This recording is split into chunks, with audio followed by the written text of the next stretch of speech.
वैश्य education संस्था के चुनाव संपन्न हो गए हैं। पिछले कई साल से चले आ रहे विवादों के कारण चुनाव नहीं हो पा रहे थे। 7 माह पहले संस्था के डॉक्टर वीरेंद्र सिंधु को प्रशासक नियुक्त किया गया था। उनके अथक प्रयास से संस्था में चुनाव की बहाली हुई और उसके बाद चुनाव होकर नई कमेटी गठित हो गई। आज हमारे साथ वैश्य एजुकेशन संस्था के प्रशासक डॉक्टर वीरेंद्र सिंधु हैं। हम उनसे जानेंगे कि यह चुनौती भरा काम कैसे संभव करा सके। वैश्य संस्था के प्रशासक डॉक्टर वीरेंद्र सिंधु हमारे साथ हैं। इनको खास तौर पर वैश्य संस्था में चुनाव कराने के लिए अपॉइंट किया गया था, जिसको इन्होंने बहुत ही जो एक लिमिटेड जो समय दिया था प्रशासन की तरफ से, वो आज इन्होंने चुनाव संपन्न प्रक्रिया पूरी करा दी। आज फाइनल है। हम जानना चाहेंगे इस बड़ी संस्था जो एक उत्तर भारत के देश की बहुत बड़ी संस्था है वैश्य संस्था, उसका इतना बड़ा चुनाव इन्होंने संपन्न कराया जो पीछे काफ़ी दिनों से लटका होगा। सिंधु साहब से नमस्कार। हम आपसे जानना चाहेंगे कि जो एक वैश्य संस्था अभी समय से चुनाव का हुआ था, एक बहुत बड़ी जिम्मेदारी के साथ आपको यहाँ बता दिया गया था, उसको आपने किस तरह से निभाया? देखिए, मेरे लिए बड़ी गौरव की बात थी कि उत्तर भारत की बड़ी एजुकेशन सोसाइटी का एडमिनिस्ट्रेटर हरियाणा सरकार ने मुझे नियुक्त किया था। 1 साल का चार्ज देते हुए मुझे चुनाव करवाने की जिम्मेदारी थी और मैं बड़ी खुशी के साथ कह रहा हूँ कि 7 महीने के अंदर जितने भी कोर्ट में पेंडिंग केसेस थे, जितनी भी लिटिगेशंस थी, सभी पार्टियों से आपस में मिल के बैठ के बात करके सभी मुद्दों को निपटा के हमने चुनाव करवाया। पहले हमने एक कोलिजियम का चुनाव करवाया 105 वार्ड्स का, और आज बड़ी सफलतापूर्ण और शांतिपूर्ण तरीके से हमने गवर्निंग बॉडी का चुनाव करवाया। सिद्धू साहब, लगातार हम देख रहे थे इस वैश्य संस्था में तमाम छोटे छोटे मुद्दे भी और लोकल कोर्ट में, हाई कोर्ट तक में पेंडिंग खड़े थे, और हर कोई जो भी नहीं चाहता इसमें चुनाव संस्था में वो कोर्ट में चले जाते। कोर्टों को स्थिति से आपने कैसे निपटाया सारे मामले? इसमें मुझे मैं तो ये कहूँगा कि वैश्य समाज के लोगों को मुझे बड़ा सहयोग मिला।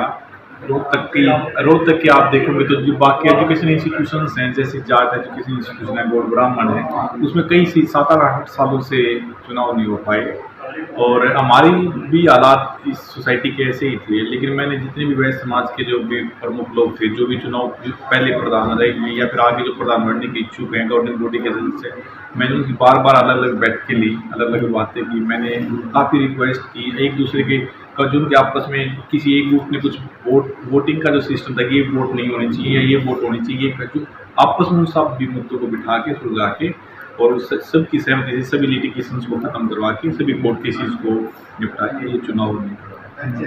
अब जब लास्ट में जब चुनाव की बात आई थी, फिर भी बीच में फिर भी गुट जो है आपस में एक विद्रोह के रूप में नजर आने लगे थे। कुछ लोग पुराने जो हैं, जो नहीं चाहते चुनाव हो, वो चाहते चलो चुनाव हो जाते हैं, उनको फिर से एक मंच पे कैसे आप लेके आए जो सहमति बना पाया? समाज के लोगों का तो काम, जो ज़्यादातर समाज के लोग तो यही चाहते थे कि लोकतांत्रिक तरीके से मैनेजमेंट आए, चुनाव हो और यहाँ पे गवर्निंग बॉडी हो। लेकिन जो लोग हैं, कुछ 1-2% लोग ऐसे हो सकते हैं जिनको लगता है कि वो उनके जो कोलिजियम में कम मेंबर जिनके हैं वो प्रधान नहीं बनेंगे या उनकी गवर्निंग बॉडी नहीं आएगी, तो उनका मुख्य उद्देश्य यही था कि किसी न किसी तरीके से चुनाव से दूरी, मतलब चुनाव को कैंसिल करवाया जाए। कोर्ट में गई या स्टेट रजिस्ट्रार या डिस्ट्रिक्ट रजिस्ट्रार के पास छोटी मोटी एप्लीकेशन लगाई। सिद्धू साहब, आपको भी उत्तर भारत की इतनी बड़ी संस्था है, उसमें भी आपको 1 साल मौका मिला प्रशासक के लिए, तो कुछ 1-2 अचीवमेंट बताएं कि आपने यहाँ पे जो कमियाँ देखी, इस संस्था को आगे बढ़ाने के लिए आपने कुछ काम किया? मैं एक साल के लिए लगा, मुझे आज 7 महीने हुए हैं, और अगर आप 7 महीने में आप देखोगे तो जितना भी teaching and non teaching staff की जितनी भी प्रॉब्लम थी, चाहे उनके एचआर की प्रॉब्लम थी, उनकी सैलरी की प्रॉब्लम थी, उनकी प्रमोशंस की प्रॉब्लम थी, मैंने सारी की सारी निपटाई। और उसके बाद जो बार हमारे ऊपर यहाँ गवर्नमेंट की तरफ से, एमडी यूनिवर्सिटी की तरफ से जो हमारे ऊपर प्रेशर था रेगुलर अपॉइंटमेंट्स का, हमें रेगुलर अपॉइंटमेंट्स की, और जितनी भी वो चाहे वो सौंदर्यकरण का काम है, चाहे अच्छे इवेंट प्रोग्राम ऑर्गेनाइज का, सेमिनार का, कॉन्फ्रेंसेस का, एक एजुकेशन इंस्टीट्यूशन में जो माहौल एक ज़रूरी था वो हमने यहाँ पे पैदा किया। और आप यहाँ पे काम करने वाले 900,000 एम्प्लॉइज से किसी से भी अगर आप जाते हुए बात करोगे तो मैं बड़ी खुशी के साथ कह रहा हूँ कि बड़ा एक पॉजिटिव सा इन्वायरमेंट यहाँ पे हुआ सबके जीवन में, चाहे उनकी सैलरी बढ़ने में, चाहे उनकी प्रमोशन में, चाहे उनकी इंक्रीमेंट मिलने में, हर एम्प्लॉय को यहाँ पे जो उनका पेंडिंग था कई सालों से, 10-10, 15-15 सालों से वो होने दिया। मेरे आने से पहले ऐसा भी होता था कि जिस तरह VTI हमारे इंस्टीट्यूशन में 8-8 महीने तक सैलरी नहीं मिलती थी। हाँ, सैलरी की इशू पर काम हुआ नहीं बीच में। आपके आने के बाद भी हमने देखा बहुत धरने प्रदर्शन भी हुआ है। वो सब चीज़ें क्या सॉर्ट आउट हो गई? हाँ, मैं ये बता रहा हूँ कि मेरे आने से पहले ऐसे इंस्टीट्यूशन से जहाँ पर 8-8 महीने, 9-9 महीने सैलरी नहीं मिलती थी, अलग अलग फंड्स की कमी की वजह से या कुछ भी रीजन्स की वजह से और मैं इसमें भी समाज के लोगों का ही सहयोग करूँगा और भगवान का आशीर्वाद करूँगा कि मैंने ना एक भी दिन किसी भी एम्प्लॉय की किसी भी इंस्टीट्यूशन में सैलरी नहीं रुकने दी।